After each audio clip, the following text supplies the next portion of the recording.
CBSE board की पढ़ाई कर रहे छात्रों के लिए एक नई खबर आ चुकी है। बता दें कि नेशनल एजुकेशन पॉलिसी के तहत भारतीय शिक्षा क्षेत्र में कई बड़े बदलाव इसी साल देखने को मिलने वाले हैं। नेशनल एजुकेशन पॉलिसी लागू करने के लिए लाए गए नेशनल करिकुलम फ्रेमवर्क की सिफारिश के मद्देनजर सीबीएसई शिक्षा मूल्यांकन विभाग में कक्षा 9वीं से 12वीं तक के छात्रों के लिए कुछ सीबीएसई स्कूलों में पायलट प्रोजेक्ट के रूप में ओपन बुक एग्जाम आयोजित करने का प्रस्ताव दिया है। जानकारी के लिए बता दें कि ये परीक्षण कक्षा 9वीं और 10वीं के लिए इंग्लिश, मैथमेटिक्स, साइंस और कक्षा 11वीं और 12वीं के लिए इंग्लिश, मैथ और बायोलॉजी जैसे विषयों को कवर करेंगे। इस प्रयोग में छात्रों द्वारा लिए गए समय और एग्जाम में उनके प्रदर्शन के आधार पर उनका मूल्यांकन किया जाएगा। सीबीएसई के एक अधिकारी के मुताबिक ये निर्णय साल 2023 में हुई गवर्निंग बॉडी मीटिंग में लिया गया है और पायलट प्रोजेक्ट जल्द ही आयोजित किया जाएगा। सीबीएसई बोर्ड जून तक ओपन बुक परीक्षा पायलट के डिजाइन और विकास को पूरा करने की योजना बना रहा है और इसके लिए दिल्ली विश्वविद्यालय से परामर्श लेने का फैसला किया है। डीयू ने अगस्त 2020 में कोविड महामारी के दौरान जब शैक्षणिक कैलेंडर डिस्टर्ब हो गया था, तब ओपन बुक टेस्ट की शुरुआत की थी। हालांकि इसका काफी विरोध भी हुआ था, लेकिन इसी बीच फिर से इसको लागू करने पर विचार बना लिया गया है। अगर आप भी सीबीएसई बोर्ड की पढ़ाई कर रहे हैं तो आपको इसके विषय में पूरी जानकारी होना आवश्यक है। ओपन बुक एग्जाम क्या है और यह नियम कब से लागू होगा, आगे इस वीडियो में इसकी जानकारी दी गई है, इसलिए वीडियो को अंत तक देखना आपके लिए आवश्यक है। अगर आप भी सीबीएसई बोर्ड की पढ़ाई कर रहे हैं और जानना चाहते हैं कि ओपन बुक एग्जाम क्या है, कैसे लागू होगा, तो आपको बता दें कि ओपन बुक परीक्षा का मतलब यह है कि छात्रों को अपने नोटिस और अन्य पढ़ने और अध्ययन सामग्री का हवाला देते हुए ये परीक्षा देने की अनुमति प्रदान की जाएगी।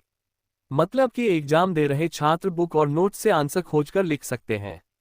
बता दें कि ओपन बुक एग्जाम 2 तरीके से आयोजित किया जाता है। इसका पहला तरीका यह है कि छात्र विश्वविद्यालय कैंपस में ही बैठकर परीक्षा देते हैं और उन्हें पेपर और आंसर शीट भी दे दी जाती है। सभी छात्र परीक्षा देते समय अपनी टेक्स्ट बुक व अन्य सामग्री की मदद उत्तर लिखने के लिए दे सकते हैं।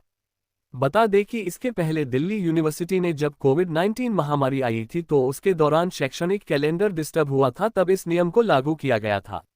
हालांकि उस समय इस नियम का विरोध किया गया था।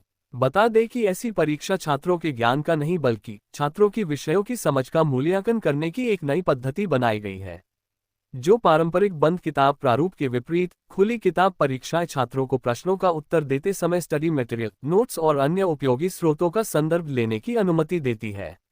जैसा कि अभी सीबीएसई कक्षा 10वीं और 12वीं की बोर्ड परीक्षाएं चल रही हैं, लेकिन इसी बीच आई ताज़ा खबर में मीडिया रिपोर्ट्स के मुताबिक सीबीएसई ओपन बुक एग्जाम नियम लागू करने वाला है। इस पायलट प्रोजेक्ट को इस साल नवंबर-दिसंबर में आयोजित करने का प्रस्ताव रखा गया है। हालांकि अभी सीबीएसई बोर्ड जून तक ओपन बुक परीक्षा पायलट के डिजाइन और विकास को पूरा करने की योजना बना रहा है और इसके लिए दिल्ली विश्वविद्यालय से परामर्श लेने का भी फैसला किया है। उसके बाद अपने अनुभव के आधार पर सीबीएसई बोर्ड ये तय करेगा कि कक्षा 9वीं से 12वीं के लिए उसके सभी स्कूलों में मूल्यांकन के इस रूप को अपनाया जाना चाहिए या नहीं। यह पायलट प्रोजेक्ट के तहत छात्रों के उच्च स्तरीय सोच कौशल, एप्लीकेशन एनालिसिस, क्रिटिकल और क्रिएटिव थिंकिंग और प्रॉब्लम सॉल्विंग की क्षमताओं का आकलन करने पर फोकस करेगा। मीडिया रिपोर्ट से खबर आ रही है कि सीबीएसई बोर्ड साल के अंत तक अपने कुछ चुनिंदा स्कूलों में ओपन बुक टेस्ट का प्रशिक्षण आयोजित करने की योजना बना ली है। कक्षा 9वीं से 12वीं तक के छात्र नवंबर माह में प्रयोग के तौर पर एग्जाम के समय अपनी किताबें, नोट्स या नकल करने की अन्य स्वीकृत सामग्री साथ में लेकर उसमें से देखकर परीक्षा दे सकेंगे। फिलहाल सीबीएसई बोर्ड की तरफ से इसके बारे में अभी कोई आधिकारिक सूचना जारी नहीं की गई है। जब सब कुछ तय हो जाएगा तब आधिकारिक जानकारी आपको सीबीएसई बोर्ड के ऑफिशियल वेबसाइट cbsa.gov.in पर जारी कर दी जाएगी।